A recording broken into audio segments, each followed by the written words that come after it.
Nakakatuwang makita na may mga taong handang tumulong at may mga pamilyang handang tumanggap ng tulong. Dahil sa malasakit at pagtutulungan, nagkakaroon ng pag-asa ang bawat pamilya.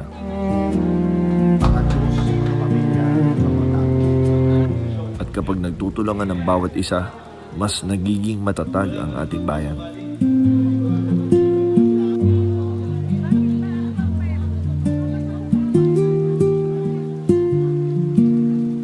Kaya nagpapasalamat tayo sa Diyos sa patuloy na pagkakataon makapaglingkod sa kapwa.